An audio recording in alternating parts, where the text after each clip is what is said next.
Yo, what's up sa inyong lahat? Matagal na nga pala tong video na to at hindi ko rin alam kung bakit ngayon ko lang in-upload. Bali, pumunta nga pala kami dito sa Pila Laguna, guys. Taga rito kasi guys si Mama Jenna. At syempre, shoutout na rin po sa lahat ng mga taga Pila Laguna. At ito nga pala yung day 1 ng pagpunta namin dito. Sa unang araw namin guys, wala naman kami masyadong ginawa dito kundi maggala-gala, kumain, mamitas ng mga prutas. At talaga namang masasabi kong napakaganda dito. Simpleng pamumuhay, sariwang hangin, mababait na mga tao. Maraming mga halaman, maraming mga puno at syempre malayo sa mga nangungutang. Charot, aray ko. Kaya tara, let's go! First destination nga pala namin sa bahay nila Ronel. Ang ganda dito, talaga namang nakaka-probinsya vibes. Ayan, kasama namin si Inay nakatalikod. Kasama rin namin si Jam Jam tsaka si Sky. At syempre ang aking beautiful wife na si Esminay. At ayan na nga po, sinisimulan na po nilang harvestin ng mga banana. Yeah, ingat lang po ya, baka matamaan yung puso ng saging po, baka ma-broken hearted. Charis. At pinakitaan na rin po kami ni Mama Jenna ng skills niya sa pangunguha ng mga rambutan, guys. Grabe, palipat-lipat pa talaga ng pwesto. At ang dami niya talagang nakuha. At ang ending ay wala palang pangawit yung kawayan niya. Ang galing. Daming ambag na mga to, tamang panood lang. Unang harvest, ang damukal na saging issue. Kayo na lang po magpapahinog niyan, guys. Yung mga rambutan nga pala dito, guys, may konting issue rin. Hard to get pala sila, guys. Ayaw magpakuha. Eto nga pala yung pinakaambag ko, ang mamulot ng mga nahuhulog na rambutan. Sana all. Kulay pa lang, mukhang masarap na. Talaga namang masarap yan kasi libre.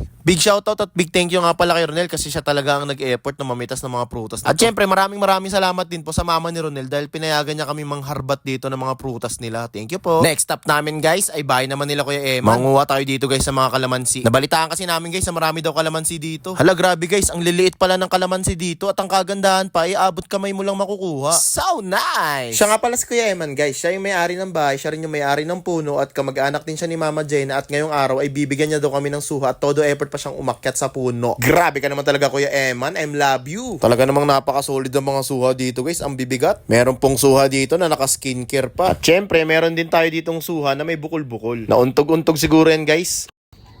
Kakalaglagan na ng mga suha dito, guys.